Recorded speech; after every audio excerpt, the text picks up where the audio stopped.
Hello friends, Radhe Radhe, good morning. आज मैं कहानी बताऊंगी। एक बार भगवान शिव और माता पार्वती घूमते हुए काशी पहुंच गए।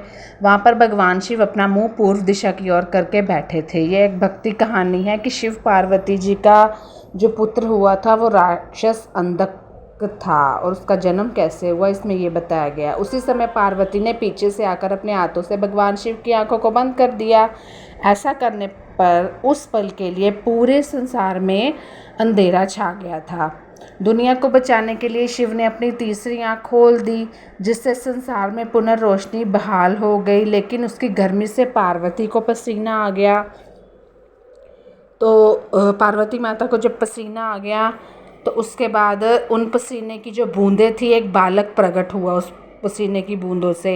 उस बालक का मुंह बहुत बड़ा और भयंकर था। उस बालक को देखकर माता पार्वती ने भगवान शिव से उसकी उत्पत्ति के बारे में पूछा कि इसकी उत्पत्ति कैसे, क्यों, ये सब पूछा। भगवान शिव ने पसीने से उत्पन्न होने के कारण उसे अपना पुत्र बताया। अंधकार में उत्पन्न होने की वजह से उसका नाम अंधक रखा गया। कुछ समय बाद दैत्य हिरण्यकश्यप के पुत्र प्राप्ति का वर मांगने पर भगवान शिव ने अंधक को उसे पुत्र रूप में प्रदान कर दिया। अंधक असुरों के बीच ही पला बढ़ा और आगे चलकर असुरों का राजा बन गया।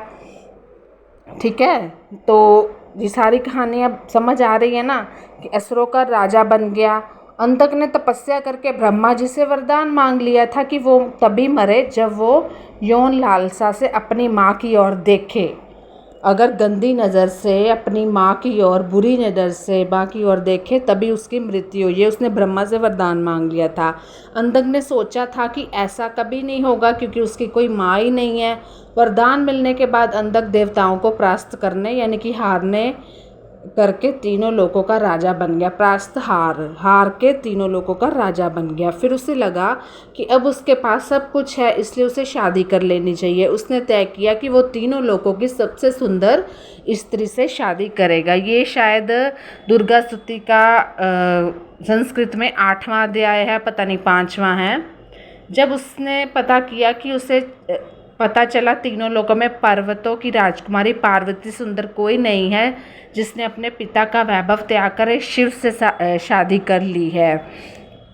हाँ, तो मैं कह रही थी कि दुर्गा स्तुति में 5वां अध्याय है संस्कृत में, उसमें यही कथा है। वो पार्वती के पास गया और उसके सामने शादी का प्रस्ताव रखा। पार्वती के मना करने पर वो जबरदस्ती जाने लगा तो पार्वती ने शिव का आवाहन किया, मतलब शिव जी से प्रार्थना की। पार्वती के आवाहन पर शिव वहाँ उपस्थित तो हुए और उसने अंधक को बताया कि तुम पार्वती के ही पुत्र हो। ऐसा कहकर उन्होंने अंधक का वध कर दिया। क्यों?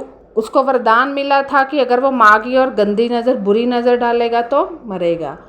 विशेष है कि वामन पुराण में अंधक को शिव पार्वती का पुत्र बताया गया है जिसका वध शिव करते हैं। जबकि एक मान्यता अनुसार, अन्य मान्यता अनुसार अंधक कश्यप ऋषि और दिति का पुत्र था जिसका वध भगवान शिव ने किया था।